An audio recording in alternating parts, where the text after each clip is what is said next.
4 రోజుల యుద్ధంలో మనకు జరిగిన నష్టం ఎంతని ప్రశ్నిస్తే దేశభక్తి లేదన్నట్లానే ప్రశ్నించారు మంత్రి ఉత్తమ్. మన యుద్ధ విమానాలు కోల్పోయామని ఎయిర్ ఫోర్స్ చీఫే ప్రకటించారని గుర్తు చేశారు. మన సైన్యం గురించి కాంగ్రెస్ ఎక్కడా తక్కువ చేసి మాట్లాడలేదని చెప్పారు. ప్రజలకు యుద్ధ వాస్తవాలు చెప్పాల్సిన బాధ్యత కేంద్రానిదేనన్నారు ఉత్తమ్.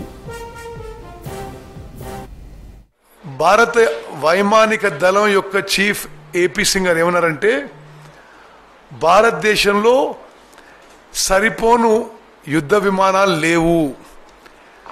ఆ యుద్ధ విమానాలు కొనుగోలు చేయడంలో కానీ అక్వైర్ చేయడంలో కానీ అక్విజిషన్ ప్రాసెస్ డిలే అవుతుంది. ఇది దేశానికి మంచిది కాదు అని చెప్పడం జరిగింది. నేను పోయిన పార్లమెంట్ డిఫెన్స్ కమిటీ సభ్యునిగా కూడా భారతదేశానికి సరిపోను యుద్ధ విమానాలు, సరిపోను మ్యాన్ పవర్ లేదని కూడా చెప్పడం జరిగింది. ఆ దిశలో భారత ప్రభుత్వం చర్యలు తీసుకోవాలని చెప్పి మేము ప్రభుత్వానికి విజ్ఞప్తి చేస్తున్నాం. అదేవిధంగా భారత వైమానిక దళం యొక్క చీఫ్ మరో విషయం చెప్పారు. సరి అయిన టాలెంట్ ఉన్న వాళ్ళు, అంటే యువతలో best possible talent Indian air ఫోర్స్కి ప్రత్యేకంగా R&Dకి రావడం లేదని, ఆ విషయంలో కూడా భారత ప్రభుత్వం చర్యలు తీసుకోవాలి. మన యువకుల్లో బెస్ట్ పాసిబుల్ టాలెంట్ ఆర్మ్ ఫోర్సెస్కి ఎయిర్ ఫోర్స్ వచ్చే విధంగా చర్యలు తీసుకోవాలని చెప్పి కూడా మేము కోరుతున్నాం. అదేవిధంగా కాంగ్రెస్ పార్టీ నాయకులు భారత వైమానిక దళం యొక్క యుద్ధ విమానాలు కోల్పోయినాయని అన్నప్పుడు అధికారంలో ఉన్న పార్టీలు కాంగ్రెస్ పార్టీని దేశభక్తి లేదని, దేశం మీద ప్రేమ లేదని, పాకిస్తాన్ తరఫున మాట్లాడని చెప్పి అడ్డగోలుగా అసందర్భంగా వికృతమైన వికారమైన విమర్శలు చేశారు. మేము స్పష్టంగా చెప్తున్నాం కాంగ్రెస్ పార్టీ పక్షాన, మన భారతదేశం యొక్క త్రివిధ దళాలు, ప్రత్యేకంగా ఇండియన్ ఎయిర్ ఫోర్స్ పాకిస్తాన్పై గొప్ప విజయం సాధించాయి. మేము మనస్ఫూర్తిగా త్రివిధ దళాల్లో ఉన్న ప్రతి సైనికుడికి మేము అభినందనలు, శుభాకాంక్షలు తెలియజేస్తున్నాము. వారి వీరత్వం, శౌరత్వంకి మేము సల్యూట్ చేస్తున్నాము. కానీ ఏమన్నా మరి వేరే అన్ని విషయాలు కూడా ప్రభుత్వం తరఫు నుంచి మాట్లాడాలని చెప్పి కోరినప్పుడు మా మీద ఆరోపణలు చేశారు. ఈరోజు chief of defence staff general Chauhan గారు వారే స్వయంగా చెప్పారు, ఈ 4 రోజుల యుద్ధంలో భారతదేశం యొక్క యుద్ధ విమానాలు కూడా కొన్ని కోల్పోయినాయని.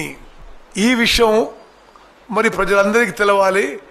మరి ఇదే విషయం కాంగ్రెస్ నాయకులు చెప్పినప్పుడు, రాహుల్ గాంధీ గారు చెప్పినప్పుడు మా మీద ఎందుకు ఆరోపణ చేశారు? ఇప్పుడు మీరు జనరల్ చౌహాన్కి అయితే దేశభక్తి లేదని చెప్పలేరు కదా.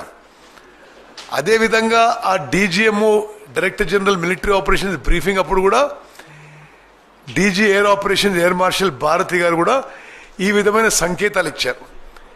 మేము మన భారతీయ వైమానిక దళం గురించి ఎప్పుడు అభినందిస్తున్నాం, సల్యూట్ చేస్తున్నాం.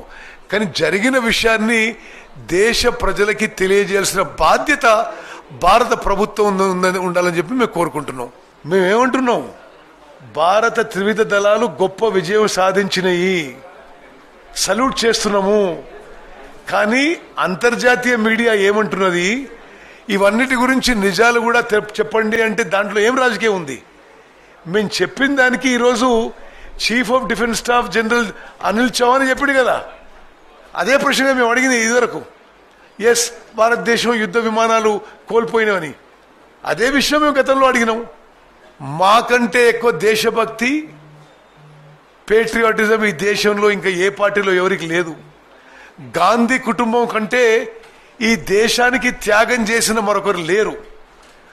వాడు స్వయాన ఆ కుటుంబంలోనే 2 ప్రధానమంత్రులు ఫర్ ది దేశ సమగ్రతకి, సమైక్యతకి, టెర్రరిజంకి వ్యతిరేకంగా చర్యలు తీసుకునేందుకు ప్రాణాలు కోల్పోయారు.